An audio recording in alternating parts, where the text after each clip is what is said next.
Hey guys, welcome to week 8 of virtual instruction. This should be a pretty easy week. You're going to do a lot with your website as far as getting it styled the way you want it to. But today we're going to discuss how to do the lesson 13 notes. These are the lesson 13 notes. They can be found in the Unit 2 module on Canvas. So the first two questions can be answered from code.org lesson 13 level 1, okay? And then number 3, the answers for number 3 can be found from code.org lesson 13 level 7. So you will find the answers to number 3 on this page. I'm actually going to do number 4 together with you guys. So you will have the answer for that. I want to just explain it because it's a little confusing. So we talked about creating classes, and we did that last week when you guys styled the seasons on that one page. So we had a class for each of the seasons: summer, spring, fall, etc. So up here, there's a class called Fancy.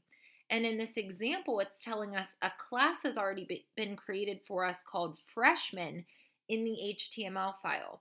Remember, a class needs to be created in both the HTML file and in the CSS file. So number 4 is telling us that a class has already been created for us in the HTML, and we need to style it in the CSS file by adding an overline to a class called Freshman.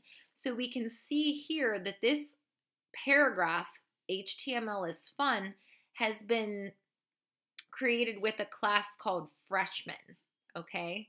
So when we come over here to the workspace, we want to use our class called Freshman, and that's how we're going to style it. So we're going to put .freshman and then our curly brace.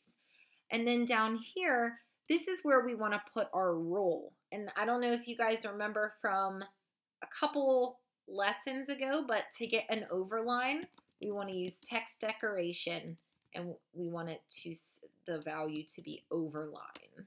Okay, so that's how we would get what we have over here. And of course, we want to finish up with our curly brace. Okay, so if you watch the video, you have the answer to number 4. So hopefully that makes sense to you guys. And then you will use those 2 different levels on lesson 13 to complete questions 1, 2, and 3. Okay, so this concludes the video for VID day 34 for journal number 8 and lesson 13 notes, and I will do the other levels for the week in a different video. Thank you guys.